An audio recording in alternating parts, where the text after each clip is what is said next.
বিএনপিকে আপনারা সংস্থান পরিচালনার দায়িত্ব দিয়েছেন, সেজন্য আপনাদের জানাই শ্রদ্ধা, অভিনন্দন এবং সালাম। আজকে নবনির্বাচিত সরকারের বয়স 12 ফেব্রুয়ারি অনুষ্ঠিত হয়েছে শপথ অনুষ্ঠান হয়েছে। এই সরকারের বয়স 1 মাস ট্রানজিট, 12 তারিখ থেকে 1 মাস 9 দিন। দেশের স্বার্থ অনুযায়ী মানুষের যানবাহন নিরাপত্তা,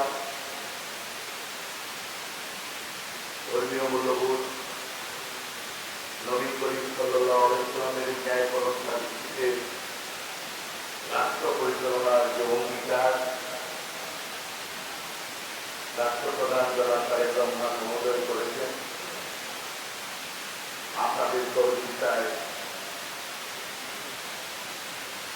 মাদক মুক্ত সমাজ, সন্ত্রাস মুক্ত সমাজ গঠন করার জন্য সদরের প্রান্তীয় ভাই বোনেরা আমাকে যে দায়িত্ব দিয়েছেন, আমি আপনাদের সহযোগিতা চাই। ইতিমধ্যেই ময়মনসিংহ সিটি কর্পোরেশনের সম্মানিত প্রশাসক সাহেব বক্তব্য রেখেছেন।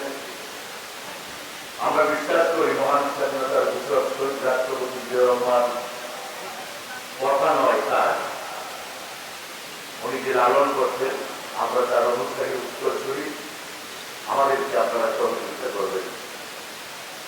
আমরা আপনাদের পাশে থেকে এই ধ্বংসপ্রায় রাষ্ট্রকে আমরা নির্মাণ করতে চাই। সমাজের রন্ধ্রে রন্ধ্রে যে অভিশাপ আমাদেরকে আঁকড়ে ধরেছে, আমরা সেখান থেকে সকলের সহযোগিতায়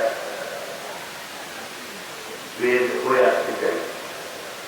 আজকে পবিত্র ঈদ উল ফিতরে আসুন আমরা সকলে, এই দেশ আমাদের, এই জাতি আমাদের, এইটুকু বুকে ধারণ করে আমরা এগিয়ে যাই। সবাইকে ঈদ উল ফিতরের শুভেচ্ছা জানিয়ে আমি আমার কথা শেষ করতে চাই। আল্লাহ হাফেজ। বাংলাদেশ জিন্দাবাদ।